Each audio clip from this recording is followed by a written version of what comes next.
Dalam Bapa dan Putra dan Roh Kudus. Amin. Allah Bapa di surga, kami setiap hari mendoakan doa Bapa kami. Mungkin sudah ribuan kali, mungkin sudah begitu banyak doa ini kami doakan setiap hari, entah waktu, kesempatan apapun.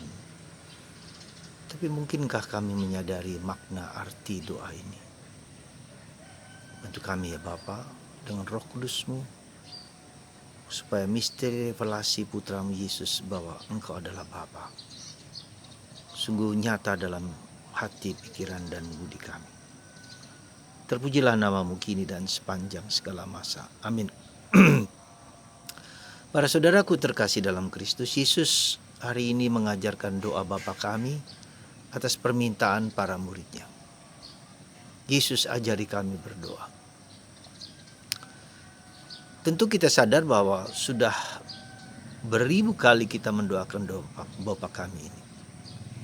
Entah sadar, entah tidak. Entah kita mengerti, entah tidak. Tetapi doa ini dengan begitu gampangnya keluar dari mulut kita. Saya mau mengajak Anda untuk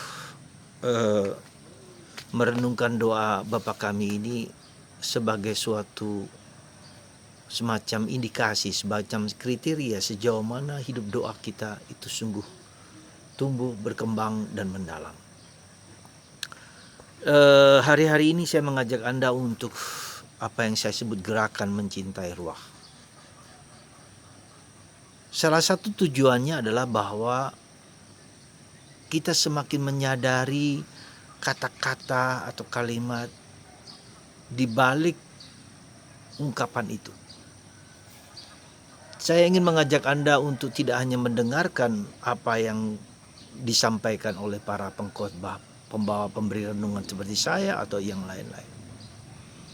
Pasti itu bermanfaat, pasti itu berguna, pasti itu menyenangkan. Karena kita mendapatkan pengetahuan, pemahaman ya, tentang sesuatu yang sedang direnungkan pada hari itu.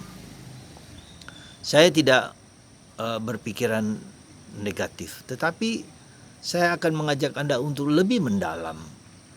Ya, kita tidak cukup hanya dengan mulut, dengan pikiran, dengan hati, tapi dalam roh, supaya sabda itu sebagai sabda Allah. Jadi Allah sendiri yang berkata, berbicara, menyentuh, menjamah.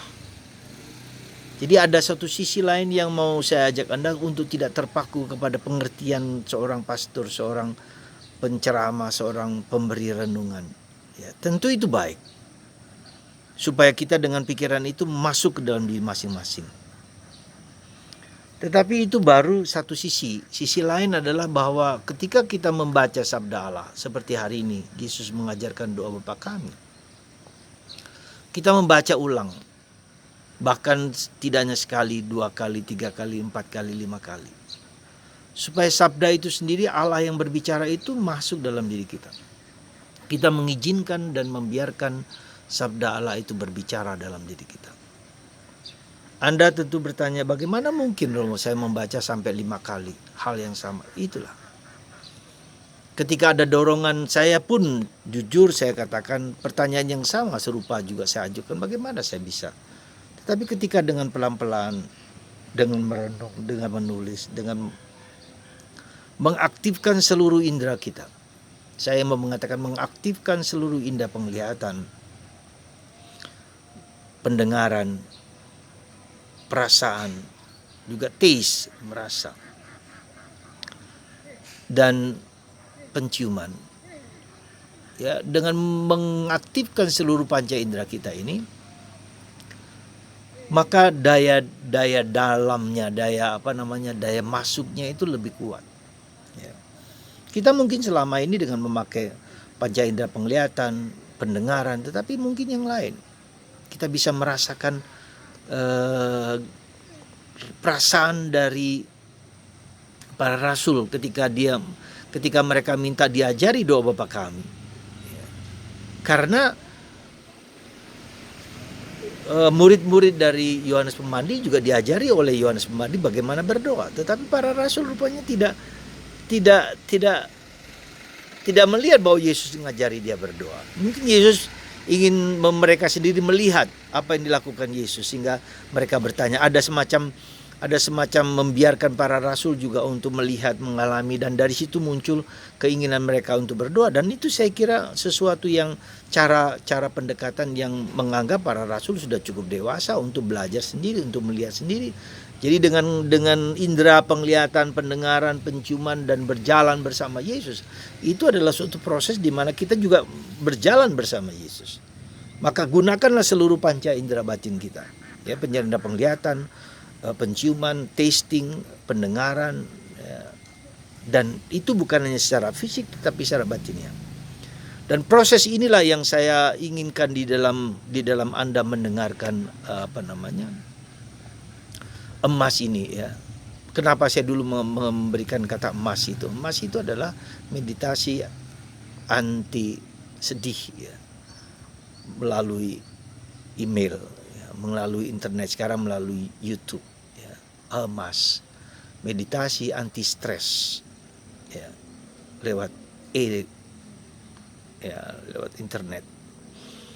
Nah, itu yang pertama. Yang kedua, sekali lagi, supaya dengan kita menggunakan memakai seluruh panca indera kita, semakin kita mendalam kata-kata Yesus itu meresap dalam diri kita, dan kita, Roh Kudus menghadirkan Yesus, ya. Jadi ketika Sang Sabda itu menjelma, maka dalam kesatuan dengan Bapa dan Putra, dalam kesatuan dengan Bapa dan Roh Kudus. Jadi Tritunggal Maha Kudus itu masuk dalam diri kita, sehingga kita merasakan kehadiran Tuhan dalam diri kita. Nah, maka saudaraku terkasih, saya mau dan saya mohon salah satu indikasi hidup doa Anda semakin mendalam ketika kata-kata kitab suci, ketika doa Bapa kami yang Yesus sendiri ajarkan. Sekali lagi, yang Yesus sendiri ajarkan, berarti Yesus merevelasikan, mewahyukan siapa Allah Bapa kita itu. Ya, dan ini saya kira penting, siapakah Bapa kita, siapakah Allah itu, Bapa yang dekat, yang akrab, yang mesra, yang bisa kita sebut Aba, ya Bapa.